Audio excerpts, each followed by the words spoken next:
अस्सलाम वालेकुम। कैसे हैं आप सब? उम्मीद करती हूँ सब खैरियत से होंगे। मेरी दुआ है कि अल्लाह पाक सबको अपने हिफ्ज़-ओ-मान में रखें, मुसीबतों और परेशानियों से महफूज रखें। आमीन सुम आमीन। एक नया दिन, एक नई उम्मीद और एक नए व्लॉग के साथ हाजिर हूँ।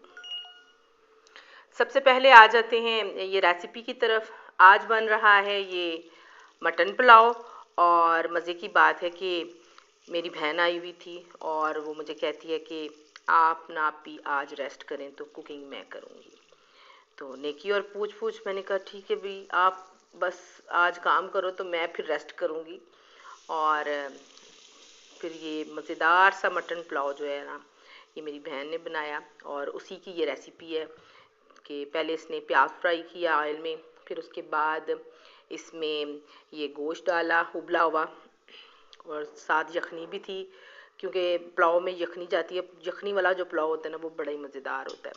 तो ये पहले इसको बॉईल कर लिया था, इसमें फिर 4 टमाटर भी डाल लिए, स्पाइसेस डाले, यखनी डाली।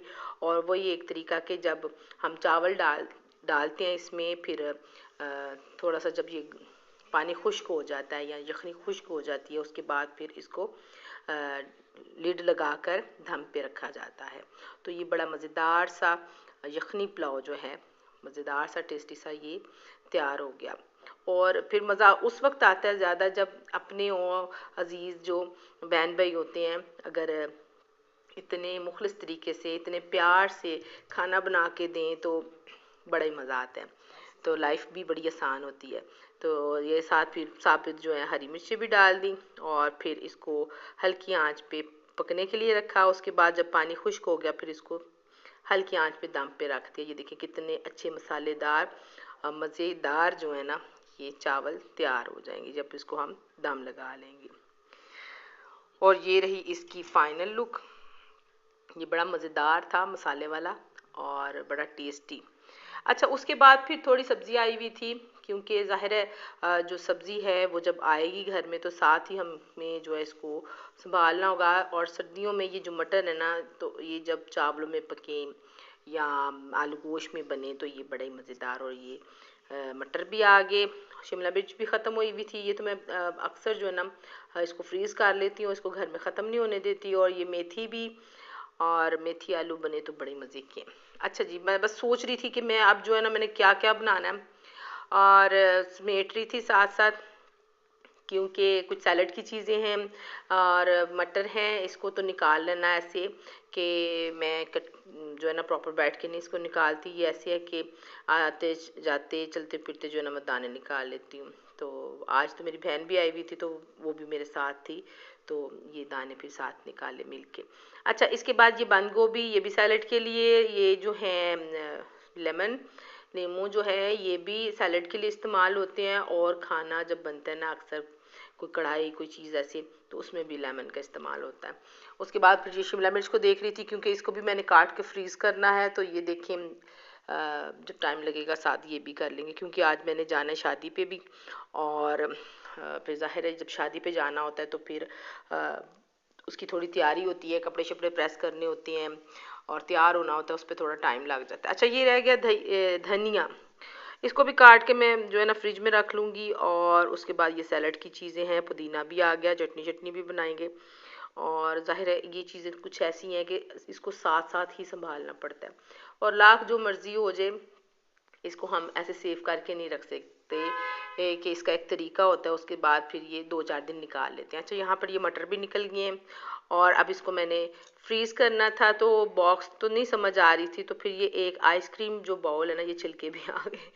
अच्छा जी, आइसक्रीम जो एक बाउल था वो पड़ा हुआ मेरे पास, तो मैंने उसी में ही उसको फ्रीज़ कर लिया। ये तो इसका ये फ़ायदा है कि जो जितना मर्ज़ी हम अच्छा बाउल लेके उसको फ्रीज़र में रखें तो वो अक्सर टूट जाता है, तो ये नहीं टूटता, इसकी क्वालिटी ये है। तो फिर मुझे बड़ी अच्छी ऑप्शन लगी, फिर इसको भी मैंने इसी में डाल के इसको मैं फ्रीज़ कर लूँगी। उसके बाद फिर हम तैयार श्यार हुए और शादी के लिए हम निकले। और फिर आए शादी अटेंड करते हैं।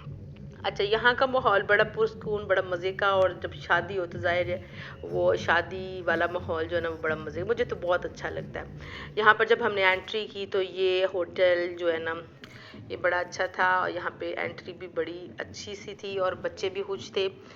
और बस हमने भी हाल का रुख किया और यहाँ की सेटिंग बड़ी आला थी। यहाँ का निज़ाम उन्होंने बड़ा अच्छा बनाया हुआ था और बड़ा मज़ेदार सा माहौल था। अच्छा ये देखें, और बस हम एंट्री कर रहे थे और जाके फिर अपने टेबल पे बैठ जाएंगे और वहाँ जाके फिर जाहिर है कि जो शादी है ना उसको एंजॉय करेंगे। यहाँ पे मैं बस इस छोटे छोटे जो मुझे समझ आई, क्योंकि चेहरा तो मैंने किसी का दिखाना नहीं था, तो बस ऐसे ही मैंने थोड़ी बहुत वीडियो बना दी। यहाँ पे खाने के टेबल भी लगे हुए थे। इसके बाद फिर दूल्हे की एंट्री हुई।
और यहाँ बच्चों ने दिए जली हुई प्लेटें पकड़ी हुई थी और बहुत प्यारी लग रही थी।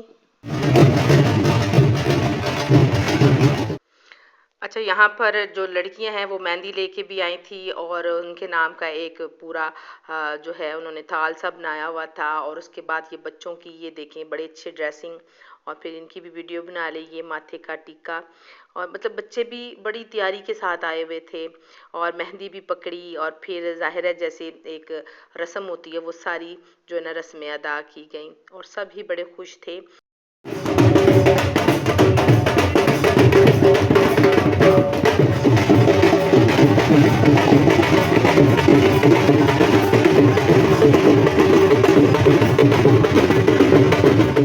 अच्छा इसके बाद फिर निकाह भी हुआ और एक तेल की जो रस्म होती है वो भी अदा की गई। और उसके बाद फिर जाहिर है खाना, और सबने खाना खाया और ये खाने में भी बड़ा लजीज खाना था। खाने के बाद फिर जो है वो ढोलक वगैरह भी हुई और उसके बाद फिर ज़ाहिर है ढोलक की ताल पे गाने भी बोले जाते हैं और अपनी दुआएं भी जो हैं ये इस जोड़े को दी जाती हैं कि ये खुश और आबाद रहें और इनकी ज़िंदगी बड़ी पुरसकून रहे।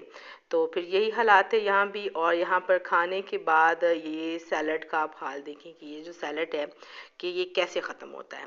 अच्छा साथ गुड़ वाले चावल भी थे। आजकल ट्रेंड में ये भी आ रहा है कि जब खाना होता है ना तो इसमें स्वीट में गुड़ वाले चावल रखे जाते हैं। और इसके बाद फिर ये रही मेरी प्लेट सैलड वाली, और ज़ाहिर मैं और मेरे बच्चे साथ ही थे। हमने एक ही प्लेट में फिर खाना खाया और खूब इंजॉय किया।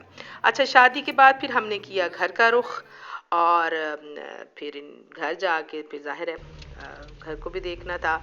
तो आज का व्लॉग इतना ही। इंशाल्लाह नेक्स्ट व्लॉग में मुलाकात होगी। अपनी दुआओं में शामिल रखिएगा। सब्सक्राइब और लाइक ज़रूर करिएगा और कमेंट करके बताइएगा कि आपको मेरी वीडियोस कैसी लगती हैं। ओके जी, अल्लाह हाफिज़।